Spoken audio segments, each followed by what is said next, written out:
메리큐스 마네라는 한 여인이 있었습니다.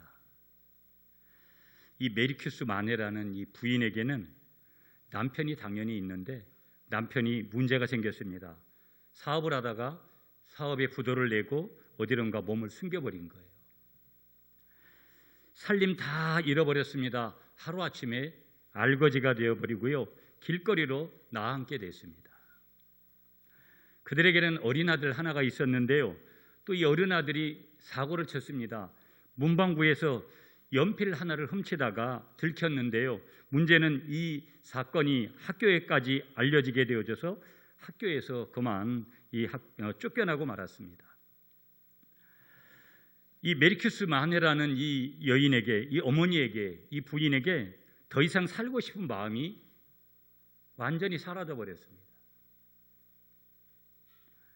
그리고 이 여인이 이렇게 고백을 합니다. 다짐을 합니다. 깨끗이 죽자. 아들을 재우고요, 가스를 켰습니다. 가스가 스며 나오는데 자연적으로 가스를 맡았으니 정신이 몽롱해 옵니다.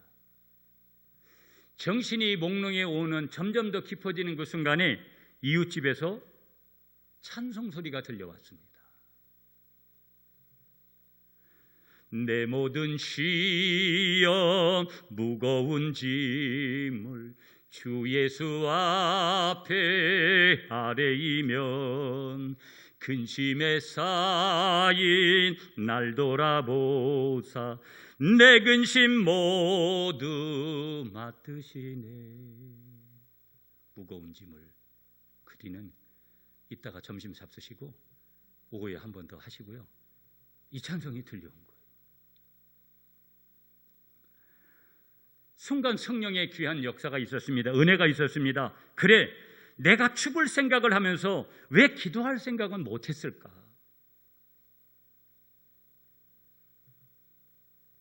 여러분, 이런 생각이 어느 날 불현듯 와야 되고 적어도 사순절에 이런 깨달음이 우리에게 있어야 되지 않을까요?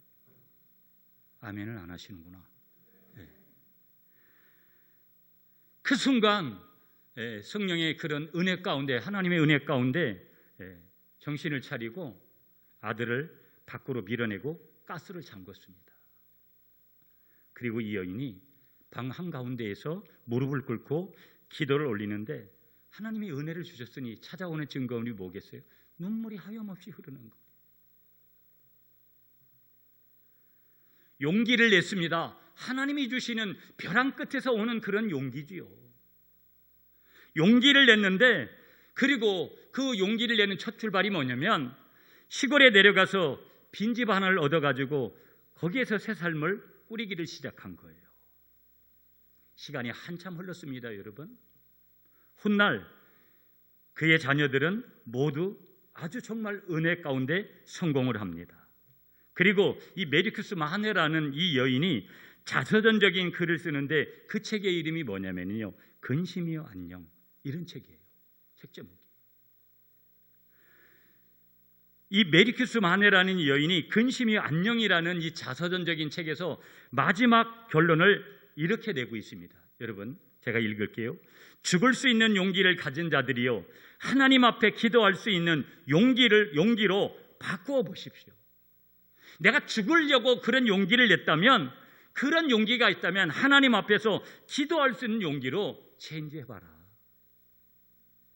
그러면서 한 말을 더 덧붙입니다. 100번의 탄식보다 안 되네, 힘드네, 어렵네, 이 100번의 탄식보다 한 번의 기도가 당신에게 기적을 가져다 줄 것이요. 그냥 멋있게만 들려오는 표현이 아니라 이건 실제의 간증이잖아요. 삶에서. 여러분, 인생을 살다 보면 우리의 삶에 위기를 느낄 때가 있는 거죠. 우리는 모든 글로벌 시대의 모든 세계 열방들이 지금 삶의 자리에 인생의 위기가 와 있다라는 거. 그래서 우리가 계속 지금 2년째 사투를 벌이고 있는 이 코로나19 팬데믹의 상황 속에서 그것이 하나님의 형벌이냐, 뭐 하나님의 뜻이 어떤 것이냐, 여러 가지 다양한 영적인 해석을 하든 어떤 쪽에 어떤 것을 내어놓든지 간에 우리는 위기라는 거예요. 그것만 있는 건 아니죠. 여러 가지 종합적인 것들이 우리의 삶을 짓눌러요. 그런 위기가 올 때마다 가정 공동체 안에, 민족 공동체 안에, 교회 공동체 안에, 개인 공동체 안에 그런 그 어려움이 올 때마다 성도리체 모든 게 우리의 신앙마저도 우리가 흔들릴 때가 있는 거예요. 한마디로 말해서 내가 감당할 수 있는 일은 그건 문제가 될 수 없어요. 그런데 내가 인생에서 감당하기 어려운 고통을 만나기 때문에 문제인데, 그런 고통을 만날 때마다 달려갈 품이 내 안에 있고 모든 것을 털어놓을 수 있는 품이 있는 사람은 그 사람이 누구냐? 행복한 사람이죠. 소위 말해서 인생의 삶의 자리에 멘토를 많이 그렇게 가지고 있는 분들은 사람을 통해서도 여러 가지 환경을 통해서도 그런 품이 있는 사람들은 행복한 사람일 것이다. 여러분, 저와 여러분들은, 그리스도인들은 나 때문이 아니라 하나님의 은혜 때문에 행복한 사람인 줄 믿습니다. 이유가 뭐냐? 그리스도인들의 진정한 행복이 있다면 다른 게 아니에요. 전능하신 하나님, 만왕의 하나님, 구원주가 되신 하나님, 오늘 내 인생이 여기에서 끝나도 영원한 영생의 삶을 허락하시는 그 은혜로우신 하나님 품이 있기 때문에, 그 만왕의 왕이 되신 아버지의 품이 있기 때문에 저와 여러분들에게는 소망이 있는 거고요. 우리는 때로는 죄를 지어도 다시 회복할 수 있는 기회를 주시는 거고요. 우리가 깊은 나락에 떨어져 있어도 다시 일어날 수 있는 그러한 재도약의 기회를 우리가 얻게 되어지는 것은 철저히 우리 아버지, 만왕의 왕 대신 아버지 하나님이 나의 하나님이시기 때문이라는 것을 믿으시기 바랍니다. 여러분, 오늘 우리는 믿음으로 살려고 몸부림을 치고 있습니다. 그런데요, 성경을 통해서든지 역사를 통해서든지 믿음으로 산 사람들은 모두가 다 공통점을 가지고 있습니다. 세상에서도 성공하는 사람들을 보면 성공하는 사람들의 공통점이 있다는데, 믿음으로 산 사람들, 어떤 상황에서도 믿음으로 산 사람들의 공통점이 있는데, 그것은 다 모두가 다 동일하게 기도로 산 사람들이었다라는 거예요.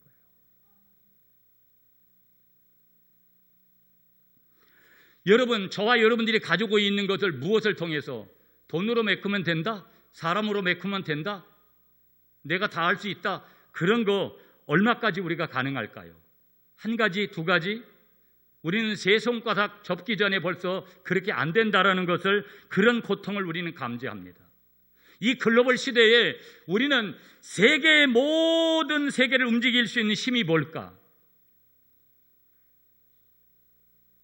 과학의 위대함을 우리가 선서 체험하는 시대에 우리는 여러 가지로 해석할 수 있죠. 이 나라가 대통령 말기에 있는데 새로운 대통령 누가 되면 이 나라가 새로운 나라가 되고 새로운 놀라운 일들이 우리 안에 펼쳐질 거다, 기대 가져야 됩니다. 그러나 과연 100%의 만족을 가져다 줄 리더십이 과연 있을까요?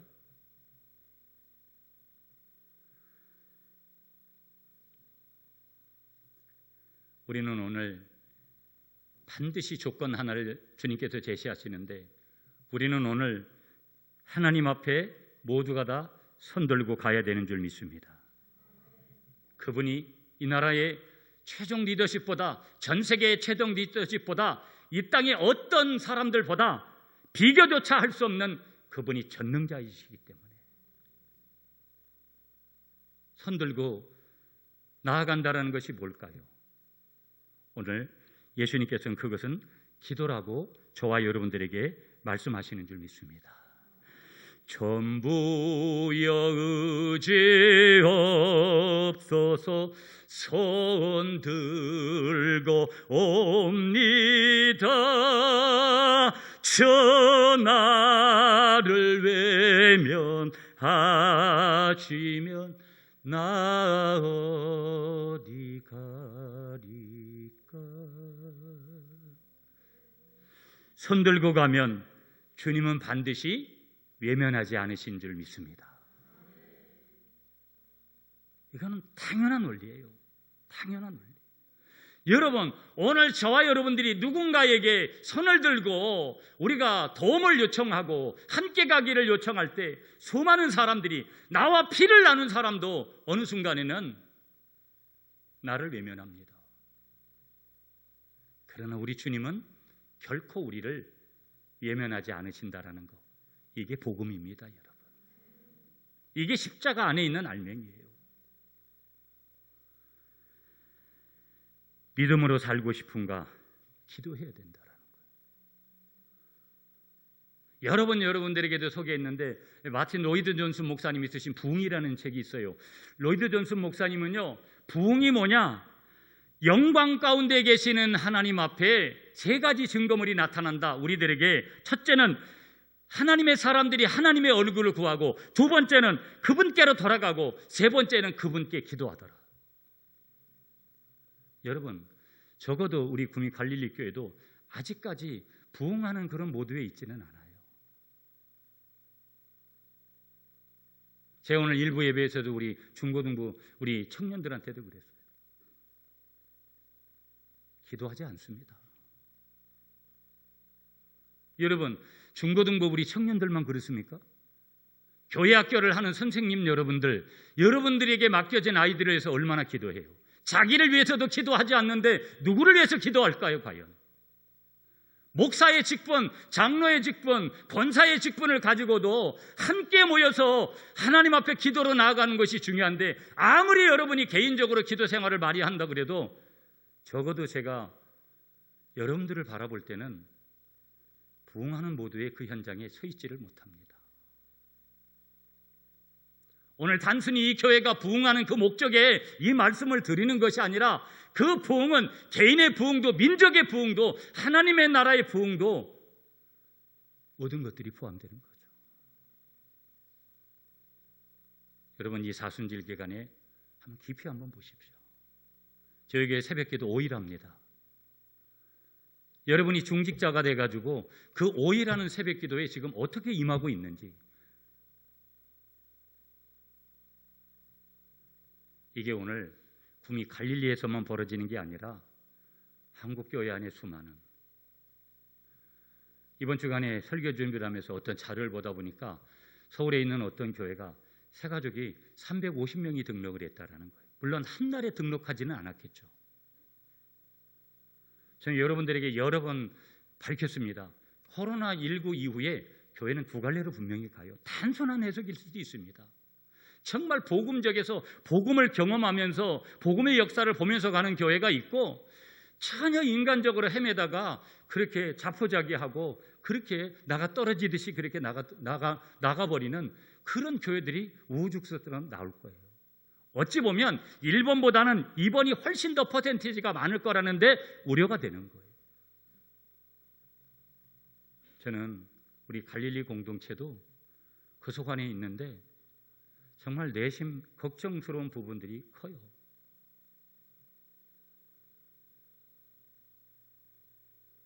여러분, 적어도 내 직분을 감당하는 것은 본질이 두 가지.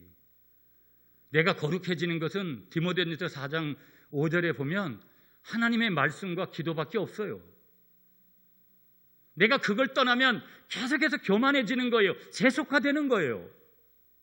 육적인 때가 끼는 거예요. 영적인 때밀이의 비결은 다른 게 없어요. 하나님의 말씀과 기도밖에 없어요. 그 속에 예배를 첨가하고 찬양을 첨가하고 여러 가지 첨가해야 될 부분들이 있지만 부기둥은 말씀과 기도해요. 교회의 중직자가 거룩하지 못한데 다른 교인들이 거룩한 것도, 그것도 역기능입니다. 어떤 의미에서는 쫓아갈 모델이 없는데, 바라봐야 될 모델이 없는데,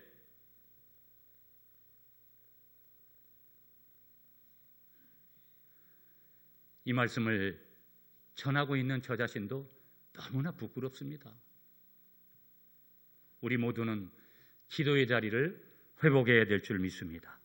데살로니가전서 5장 16절, 17절, 18절 거기 하나님의 뜻이 나옵니다. 세 가지. 첫째 16절에 하나님의 뜻은 항상 기뻐해라. 언제 어느 때든지 언제 어디서든지 기뻐해라.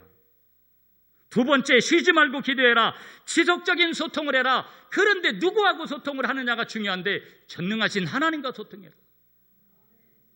세 번째, 범사에 감사하라. 인간이 겪는 모든 일에 감사해라.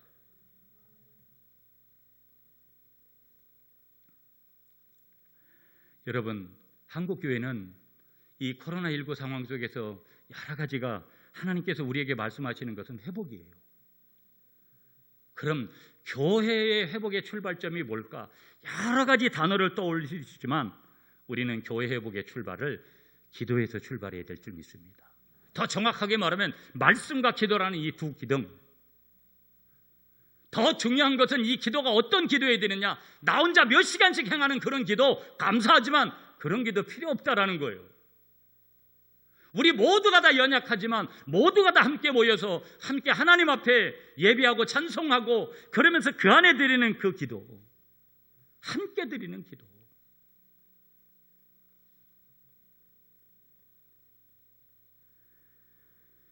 그래서 아까 말씀드렸던 로이드 존슨 목사님이 그 부흥이라는 책에서 말씀하시듯이 그분께 기도하라. 그분이 누구겠어요? 만왕의 왕이 되시고 전능하신 하나님이시고 구원주가 되시는 그분 앞에 우리는 기도해야 참다운 부흥을 경험하게 될 줄 믿습니다. 그러므로 손들어야 된다. 누구에게 손드느냐? 하나님께로. 그 손드는 것이 뭐냐? 바로 기도다. 두 번째, 우리가 분석해야 될 것은 삶의 문제를 대한 우리들의 태도를 좀 봐야 돼요. 삶의 문제. 오늘 여러분, 저와 여러분들이 살아가는 이 21세기 얼마나 좋은 세상이에요. 한편에서 보면은요. 그런데 오늘 이 21세기에 지금 특히 작년부터 올까지 이어지면서 우리의 삶의 긴장도가 최고점에 이르고 있습니다. 여러분, 비리만 저질렀다고 자살하고 그러는 게 아니라고요.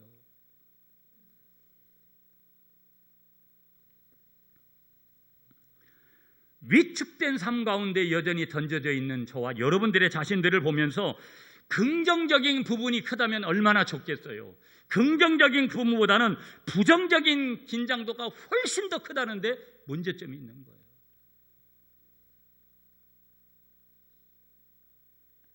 여러분, 세상 사람들은요, 이런 상황이 됐을 때 어떻게 문제를 풀면요, 어떻게 반응을 하는지를 좀 보면은요, 이런 거예요. 첫째는요, 가장 흔하게 볼 수 있는 게 불평하고 불만하는 거예요.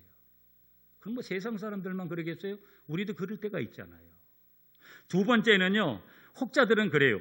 문제를 덮어버리고요, 문제를 잃어버리는 방법을 쓰고요, 문제를 부인하는 방법을 택하기도 하는 거예요. 그런다고 과연 그 문제가 여러분 없어졌다고 볼 수 있을까요? 세 번째로는요, 또 어떤 사람들은요, 문제로부터 도피하려고 하는 거예요. 아예 그런 얘기 하지 말라고. 아예 언급조차 안 하려고 하는 거예요. 여러분, 도피하는 거, 회피하는 거, 이거 하나님께서 원하시는 거 아니고 삶의 건강한 양식 아닙니다. 우리가 살면서요, 아무리 이렇게 화려한 것 같은 이 세상에 살지만 우리가 살면서 어쩔 수 없는 난관들, 어려움에 부딪히게 될 때가 있는데요, 이런 문제를 처리할 수 있는 가장 적절한 방법을 우리 예수님께서 오늘 본문을 통해서 말씀하시는데요, 그 단어 하나가 뭐냐? 직면이란 단어예요. 다른 말로 하면 여러분, 정면 돌파하라는 거예요.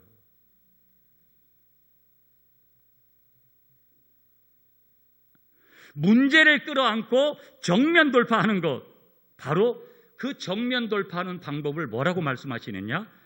기도의 한 방법이다. 다시 말하면 기도하는 방법이 바로 정면 돌파하는 거다. 다시 말하면 기도하면 어떤 상황을 이길 수 있는 은혜를 주신다라는 거예요. 상황을 극복할 수 있다라는 거예요. 초월할 수 있다라는 거예요. 이건 경험하신 분들만 체험할 수 있는 거잖아요. 본문으로 가볼게요. 오늘 본문에 보시면 예수님께서 놀라운 일을 행하시는데 십자가를 지셔야 되잖아요. 지금 겟세마네 동산에서 마지막 십자가 지시기 위해서 그 인간적인 그 생각과 모든 것들을 정리하시는데 그 십자가의 고난을 예수님께서는 지금 직면하고 계신 거예요. 정면 돌파하시는 거예요. 그런데도 인간의 내면, 그 예수님의 인간의 마음속에는 뭐냐? 할 수만 있거들랑 좀 피하고 싶은 그 마음이 있는 거예요. 여러분, 순종하는 사람이 100% 모든 마음이 하나님의 마음이 돼서 그렇게 순종할까요? 그렇게 할 수 있는 사람 아무도 없습니다. 헌금을 할 때든지 예배할 때든지 모든 상황 삶의 자리에서 하나님 앞에 그렇게 할 수 있는 것은요, 100% 내 마음이 하나님이 주시는 마음이 돼서 그렇게 하는 사람 없어요.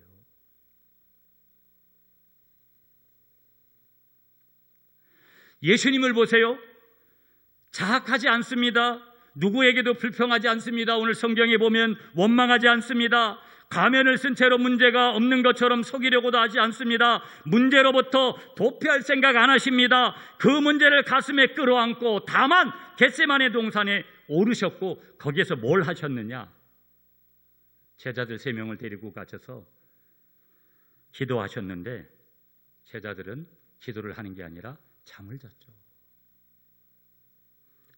그래서 이 예수님과 함께 이 문제를 알고 있었던 제자들의 반응이 어떤지를 오늘 본문에서 보면은요, 어찌 보면 이 제자들은요, 어렴풋이 다가올 자기들 앞에 있는 그런 시련 이런 것들을 짐작했습니다.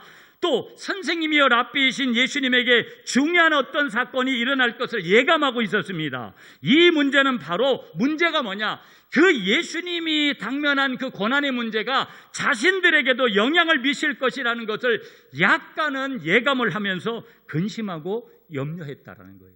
그리고 그 근심과 염려를 처리해가는 그 과정 속에서 그들은 현재 뭐하고 있느냐?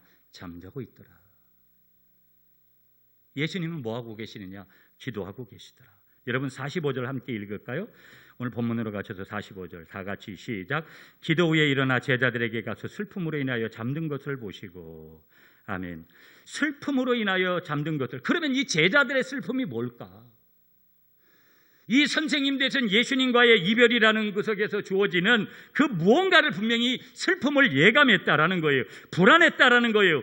그럼에도 불구하고 저들은 깨어서 기도하지 않고 결국은 잠을 청하고 있었다. 구약으로 여러분들을 좀 인도하고 싶어요. 구약에 수많은 선지자를 하나님께서 보내시는데 그 중에 선지자 하나가 요나 선지자예요. 이 요나 선지자는 여러분 어떤 소명을 받았냐면 니느웨를 위한 소명을 받았는데 그 니느웨에 가서 복음을 전하는 소명을 거절하고 다시스로 가서 거기 가서 뭐예요? 배를 타버립니다. 한마디로 배 맨 밑에 내려가서 거기서 잠을 청하는데요, 한마디로 여러 가지 복잡한 생각 다 때려치우고 나는 잠이나 자겠다, 이런 단순한 생각을 하고 지금 요나 선지자가 그 배 맨 밑창에서 잠을 청한 거예요. 한마디로 사명을 짊어지는 것이 아니라 회피해버리고 도피한 거예요. 지금 이러한 요나를 향해서 하나님은 구약의 외침을 주시는데 어떤 외침을 주시느냐? 자는 자여 어찌미뇨. 자는 자여 어찌미뇨. 한마디로 무슨 얘기예요? 지금 잠잘 때 아니라는 거예요. 깰 때라는 거예요. 사명을 감당할 때라는 거예요. 자는 자여 어찌미뇨. 네가 지금 니느웨로 가서 수많은 죽어가는 영혼들을 구해야 되는데 네가 타시스로 가는 배에 이렇게 배 밑창에 밑에 누워있는 잠을 청하는 네 모습, 자는 자여 어찌미뇨. 신약에 보면 슬픔에 잠들어 있는 제자들을 향해 주님의 음성이 뭐였어요? 여러분 46절이에요. 오늘 예수님께서 자는 제자들에게 46절 시작. 이르시되 어찌하여 자느냐? 시험에 들지 않게 일어나 기도하라 하시니라. 옛날 개역 성경은요, 어찌하여 너희들이 자고 있느냐? 여러분 오늘 하나님이 작년부터 계속해서 우리에게 이 말씀 주시는 거 아닌가요? 아이 주님, 나는 언제 잠잤습니까? 나 안 잤습니다. 코로나19 때문에 우리는 모두 다 이런 겁니다. 과연 우리가 코로나19를 종식시켜주면 하나님 앞에 더 잘할까요? 그건 적어도 제가 알고 있는 복음은 아니에요. 은혜는 아니에요. 하나님의 은혜는 내가 조건을 어떤 만족시키고 안 만족시키고의 그런 문제가 아닙니다. OX의 문제가 아니에요. 물론 하나님의 뜻대로 그렇게 살려고 하는 거, 몸부림치는 건 중요해요. 내가 몸부림쳐서 그걸 목적을 달성했기 때문에, 목표물을 달성했기 때문에 하나님의 은혜를 주신다면 그건 적어도 복음은 아니에요. 율법이지. 그저 매일매일이 내가 그렇지 못해도 주시는 게 하나님의 사랑이고 하나님의 은혜인 줄 믿습니다.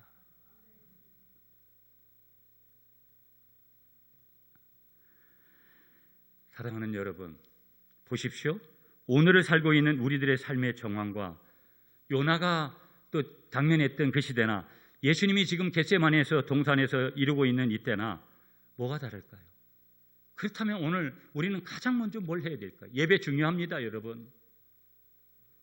뭐 교회 오면 섬기는 그런 일꾼들도 필요합니다. 여러분이 드리는 예물을 통해서 교회를 운영하고 하는 것들 다 중요합니다.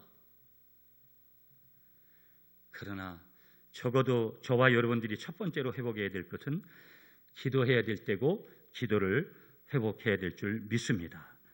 자는 자여 어찌 미뇨, 일어나라. 무너져가는 이런 이 우리 주위의 윤리들을 바라보아라. 방황하고 있는 이 젊은 세대들을 바라보고 비틀거리고 있는 이 가장들을 좀 바라보고 아예 쓰러져서 일어날 줄 모르는 그런 기업들과 그 마지막 종착점을 알 수 없는 정치, 경제, 사회 모든 그런 오늘의 작금의 현실들을 바라보고 무관심한 그런 잠에서, 신앙에서 멀어진 잠의 자리에서 그러게 빠져있는 우리들에게 우리를 향해서 주시는 그런 주님의 깨달음이고 주님의 외침의 목소리, 어찌하여 자고 있느냐? 주님께서 뭐라 그래요? 함께 기도하자. 세 번째, 오늘 설교 제목을 제가 오늘 그리고 기도라고 이렇게 했어요. 그럼 오늘, 지금이 중요해요. 여러분, 오늘만큼 중요한 날, 지금만큼 중요한 순간이 어디 있어요? 지금 나에게 어느 때인가? 지금 오늘이 나에게 어느 때인가? 우리는 그리스도인에게는 오늘이 어느 때인가? 우리 예수님은 본문을 통해서 한 가지로만 초지일까 말씀하세요. 기도할 때라는 거. 기도할 때라는 거. 자, 여러분, 여기서 우리가 중요한 질문 하나 할게요. 예수님께서 이처럼 기도의 동산에 올랐던 이유가 뭘까? 예수님은요, 지금 십자가의 고난, 그것은 곧 자신과의 싸움이라는 것을 너무나 잘 알고 계셨어요. 로마 군인들과의 싸움도 아니었고, 제사장들의 문제도 아니었고, 헤롯이나 빌라도의 문제도 아니었고, 바로 자신과의 고독한 싸움, 뭐가 십자가를 지는 이 사건이. 여러분, 교회 섬기고 신앙생활하기 얼마나 어렵습니까? 저야 그저 전적으로 목회자로 부름받아서 그렇지만 직장생활하랴 가정생활하랴 교회에서 또 여러 가지 중요한 역할을 맡으면 여러분 다 내팽개 쳐버리고 싶지 않습니까? 교회가요, 제가 이렇게 큰 교회들도 있어 보면 그저 그냥 한 분이 10개 이상씩 그냥 사역을 하다가 지쳐버리고 번아웃 되시거든요. 큰 교회 사람이 많아도 다 사역하지 않아요. 우리같이 적은 교회들은 원래 또 숫자가 모자라니까.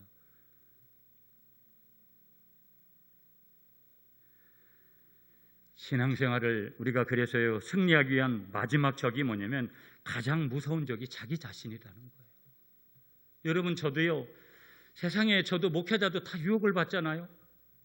좀 적당히 살고 싶고 적당히 그렇게 지금까지 너무 힘들게 와서 여러 가지 그래서 그러고 싶은 마음들이 막 그렇게 올라오거든요. 제가 그렇게 살면서 여러분에게 똑바로 살라고 말씀드려가지고 되겠나요? 맞지가 않는 거죠. 예수님 보세요, 여러분. 우리가 잘하는 대로 안진뱅이를 일으켜 세우던 분 아니 계세요? 귀신을 쫓아내시고 죽은 자를 살리시고 노도 광풍을 잔잔하게 하시던 그런 능력이 있는 분 아니시겠어요? 그렇다면 우리 같은 사람이 그래도 그런데 그분이 왜 이 시간에 다른 것도 아니고 기도를 해야만 했을까?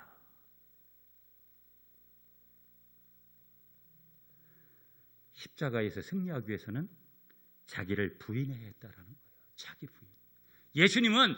예수님이 친히 자기 부인의 원리를 말씀하시면서 누구든지 나를 따라오려거든 자기를 부인하고 자기 십자가를 지고 따라야 한다. 그 말씀하신 그대로 예수님도 이 땅에 오셔서 인간의 몸을 입으시고 십자가를 지실 때 자기를 부인했다라는, 그래야지만이 이 십자가의 승리를 이뤄낼 수 있기 때문이라는 거예요. 자기를 꺾어야 했다라는 거. 그래서 어디에 가신 거예요? 지금 겟세마네 기도의 동산에 십자가를 지시기 전에 올라가신 거예요. 한번 따라하겠습니다. 여러분, 기도는 자기를 포기하는 것이다. 여러분, 기도해 보세요. 내가 기도하면 하나님의 뜻을 따르려고 하고, 그러면 자연적으로 내 뜻을 포기하려고 해요. 기도 안 해보세요. 내 생각, 옆에서 말해주는 생각, 순간순간 삶의 자리에서 다가오는 그런 판단들 즉흥적으로 선택하는 거 아닙니까? 그러면서 자기를 포기하는 것인 동시에 기도라는 것은 뭐냐? 하나님께 자기를 복종하는 거죠. 예수님이 그렇게 그랬듯이. 여러분, 예수님께서 다양한 사역을 하셨는데요, 눈에 보이지 않는 위대한 사역이 있는데 그 눈에 보이지 않는 중요한 사역 가운데 하나가 뭐냐? 기도 사역이에요. 여러분, 39절 같이 읽겠습니다. 오늘 본문 가서 39절을 여러분이 한번 읽어주세요. 시작.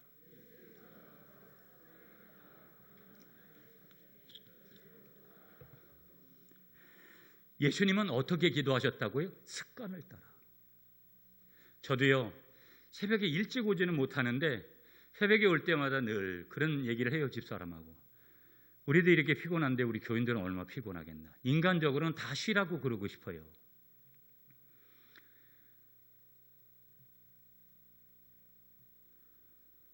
적어도 중직이 됐고, 적어도 내가 크리스찬이라고 말하면 내가 예수님 믿는 순간부터 새벽에 이런 습관들이 들여져야 돼요. 여러분, 제가 중고등학교 시절에 늘 우리 어머님은 저희 아들 둘이 있어도 싫은 소리를 한 번도 안 하시고 그렇게 키우셨어요. 저희 아들들. 그러면 아침 시간이 되면 이제 저를 깨우세요. 인선아, 일어나라. 그러면 학교 가야지. 그러면 엄마 5분만 더요. 5분만 더. 제 아침잠이 굉장히 많은 사람입니다. 그래도요, 하나님 일찍부터 새벽기도 훈련시키셨어요. 제가 직장 다니면서도 새벽기도 다 했고, 제 자랑을 하려고 하는 것이 아니라 습관이 그렇게 중요한 거예요. 여러분, 적어도 우리 중직들 새벽기도를 분명하게 회복하십시오. 아무리 다른 거 바빠가지고 그렇게 정신없이 그렇게 헤매다가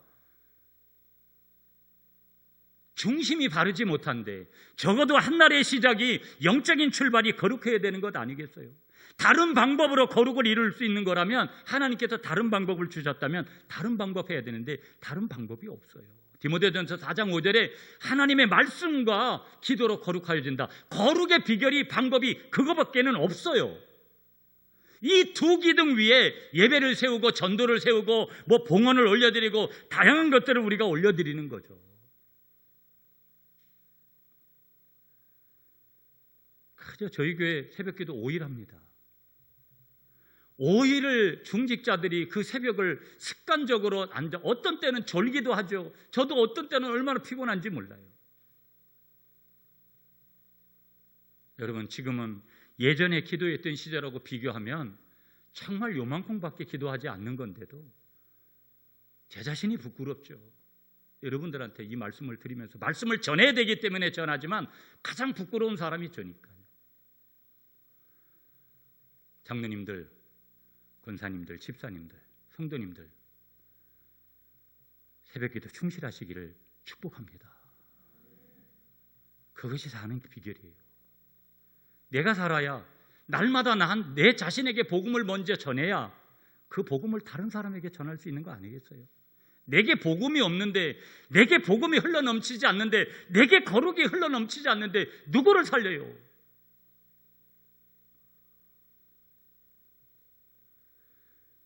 여러분이 정말 이 교회가 하나님의 뜻대로 쓰임받기를 원하신다면 여러분이 할 일은 다른 게 아니에요. 먼저 본질적인 것에 충실하시는데 말씀과 기도인지를 다시 한번 믿으시는 여러분이 되시길 축복합니다. 습관을 따라 졸다 가더라도, 또 멀리 계신 분들은 가까운 교회 통해서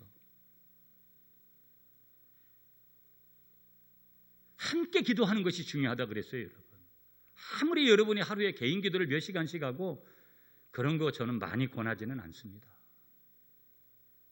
함께 모여서 큰 기적을 베푼 다음에 예수님께서는요 항상 홀로 산에 올라가서 하나님 앞에 기도했다는 것을 볼 수 있고요, 밤이 깊어가는 줄도 모르고 그렇게 예수님은 홀로 기도하셨고요, 세상 사람들이 잠들어 있는 고요한 미명에 그렇게 일어나서 새벽이죠 기도하셨다라는 거. 바로 이것이 예수님이 가르침이 권세 있는 자와 같을 수 있는 비밀이 여기에 있었더라. 예수님도 그러셨다면 하늘의 그 능력을 이 땅에 베풀 수 있었던 신비 가운데 숨어 있는 것이 그것이었다면, 기도였다면, 기도 외에는 이런 능력이, 이런 신비가, 이런 비밀이 나갈 수가 없는 것이라면 우리가 기도해야 되는 거 당연한 거 아니겠어요? 기도를 회복하시는 여러분이 되시기를 축복합니다. 기도를 해야 돼요. 실제적으로 가끔 혼자 기도하셨는데 예수님께서는요 오늘 본문에 보시면 제자들과 함께 기도하신 것을 분명히 우리가 보잖아요. 여러분 좀 전에도 말씀드렸어요. 혼자 기도하는 거 필요해요. 그렇지만 정말 저와 여러분들이 이 여러 공동체, 가정의 공동체, 교회의 공동체, 민족의 공동체, 나라의 공동체, 세계 열방 공동체가 어려워지는 이때에 하나님께서는 역사를 감당하는 그런 기도를 원하시는 거예요. 그게 당연히 하나님 나라의 원칙 아니겠어요? 법칙 아니겠어요? 나만 살겠다고 우린 모두가 다 죽는 거예요. 이 사회가 갈 바를 알지 못하고 어떤 의미에서는 비틀거리잖아요. 여러분, 어느 한 부분의 공무원들의 비비면 봤다고 거기서 끝날까요?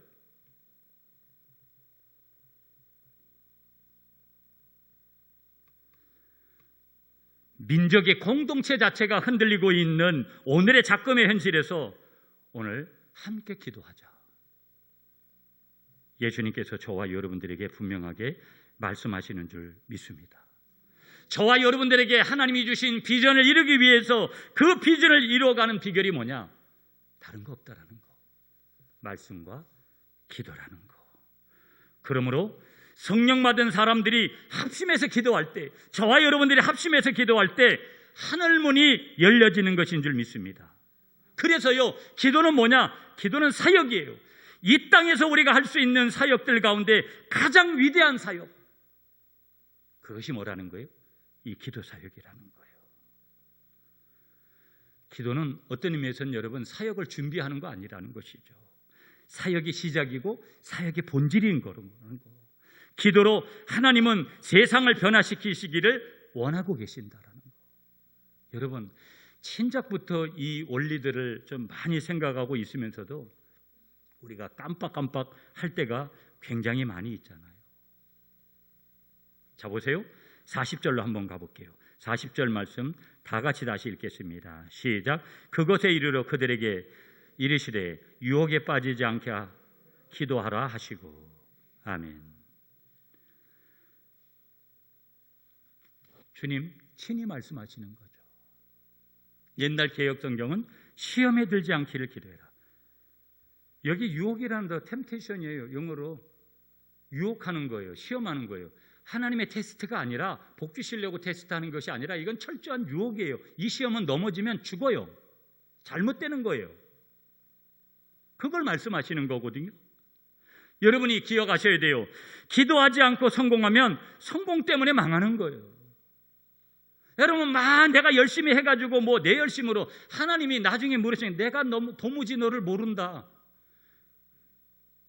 여러분, 이 교회가 얼마나 많은 사람들의 땀을 통해서 왔는지 몰라요. 저도 얼마나 열심히 이 교회를 위해서 또 성도들을 위해서 그렇게 달려왔는지 몰라요. 제가 얻는 기도 가운데 얻는 말씀이 뭔지 아세요? 제가 어떤 때는 너무나 내 열심이 크니까 내려놓으시라는 거예요. 하나님이 주시는 대로 내가 얼마만큼 기도하고 내가 얼마만큼 했을 때 이렇게 주시는 거, 그거 복음 아니라고 제가 아까 말씀드렸어요. 내가 그만큼 하지 않았는데도 주시는 게 은혜예요. 믿으시죠, 여러분? 그런데 우리는 자꾸 어떠한 목적, 내가 이렇게 해서 이렇게 했으니까 또 내놓으라고 해요. 어떤 때는 내가 이렇게 했는데 왜 안 주냐고. 그거 복음 아닙니다, 여러분.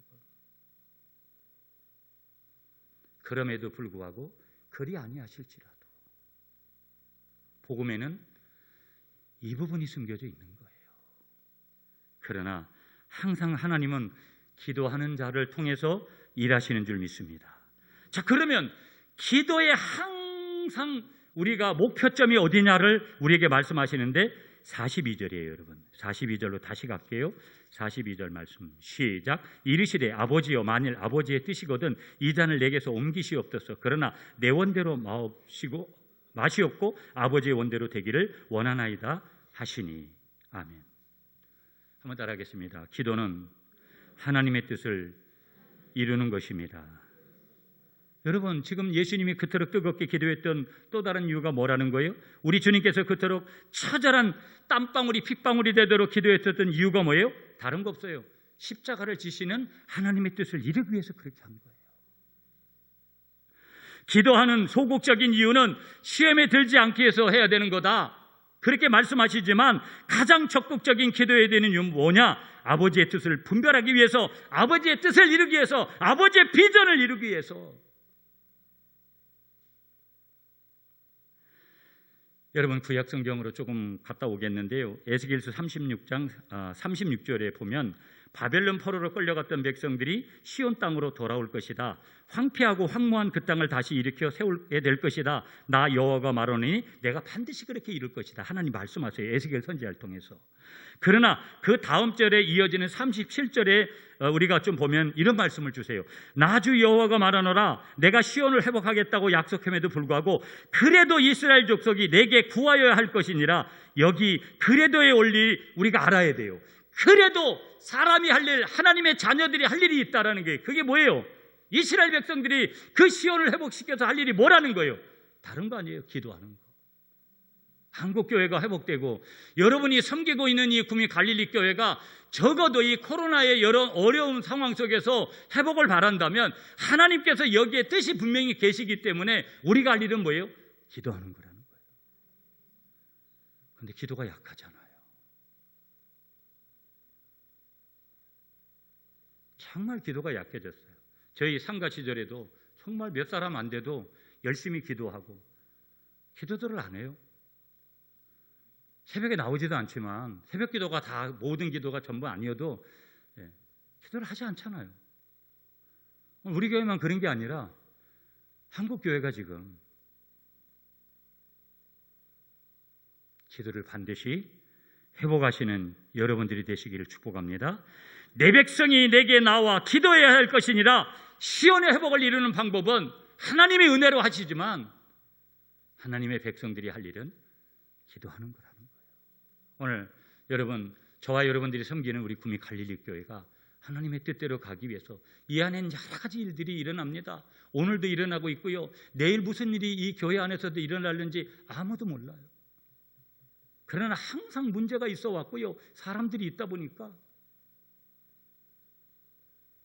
그러나 한 가지 빛은 뭐냐? 하나님이 이 구미 갈릴리 공동체를 통해서 주신 은혜들이 있었고 지금도 있고 내일도 있을 거라는 거. 더 큰 은혜 앞에 응답하는 것은 오늘 여러 가지가 있지만, 예배당 건축 원금한다고 여러분들이 헌금도 해주시고 여러 가지도 필요한 것이지만 그것이 먼저 중요한 것이 아니라 오늘 우리에게 중요한 것은 하나님 앞에 기도로 나아가는 것. 함께 모여서 기도하는 그 시간에 함께. 월요일 중보 기도에 굉장히 중요하죠. 안 나오잖아요. 억지로 그냥 나오라고 그렇게 해서 그렇게 할 이유가 있습니까? 자발적인 게 항상 중요하지, 이 시대에. 건강한 교회와 건강하지 못한 교회 기준들이 여러 가지 기준 속에서 해야 될 것 하지 않고 안 해야 될 것 하는 교회, 건강하지 못한 교회예요. 해야 될 것 하고 안 해야 될 것 안 하는 교회, 건강한 교회예요. 여기 우리는 기도의 중요한 한 정의를 발견하긴 되는데요. 여기서 우리가 하나 꼭 붙들어야 될 것, 기도는 뭐냐? 하나님이 미리 약속해 놓으신 것을 이루는 성취가 바로 기도구나. 이미 하나님이 약속해 놓은 성취를 이루는 거. 이미 구약부터 예수님은 십자가 치셔야 돼요. 그것을 이루기 위해서 기도하시는 거예요. 하나님이 이 구미 갈릴리 교회를 통해서 하나님이 여러분들의 가정과 여러분의 자녀들을 위해서 여러분을 통해서 이미 약속하신 게 있어요.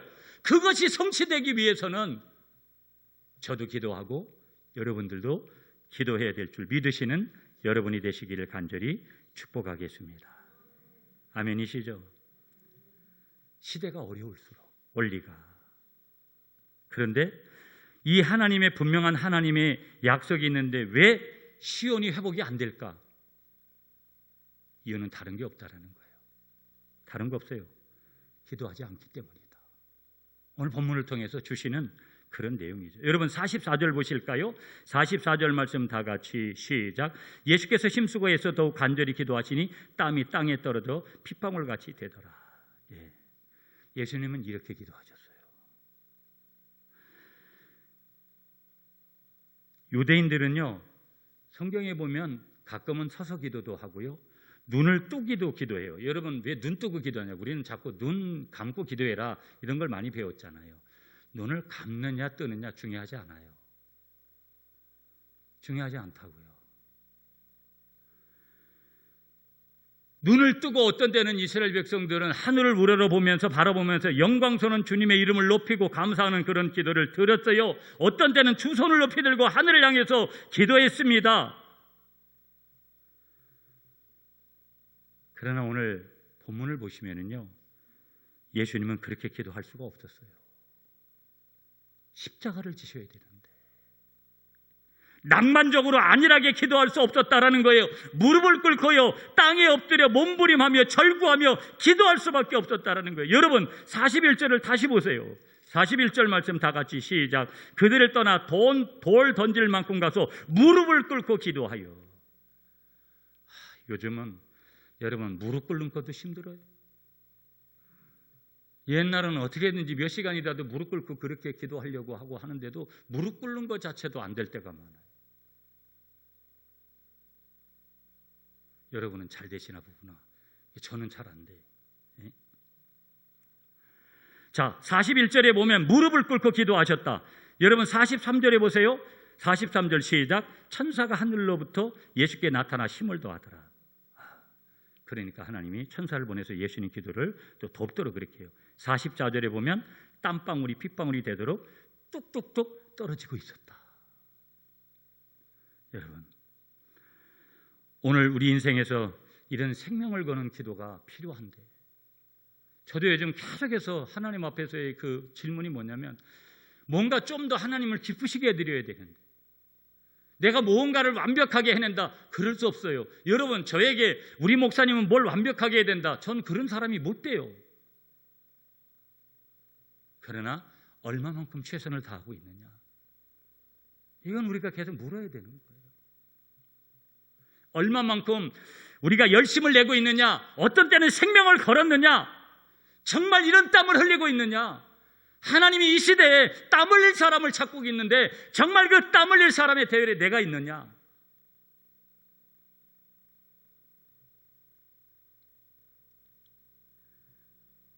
기도할 수 있는데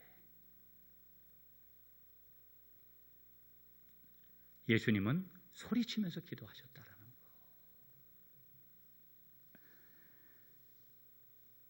예수님이 누구예요? 하나님이시잖아요. 보면. 그러므로 한번 따라하겠습니다.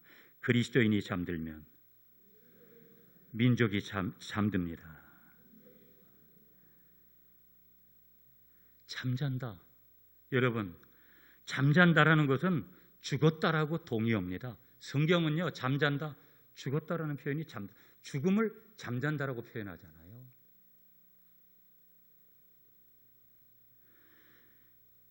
자는 자여 어찌미뇨, 일어나야 된다. 지금이 어떤 때냐? 잠에서 깨어나야 될 때다. 주님 말씀하시는 거예요. 아니, 우리가 사순절을 지나는데도 깊은 회개의 자리가 없고 자기를 돌아보지 않는데, 아니 그 사람이 무슨 그리스도인이고 그 사람이 무슨 하나님의 사람이라고 하나님의 백성이라고 이야기할 거예요.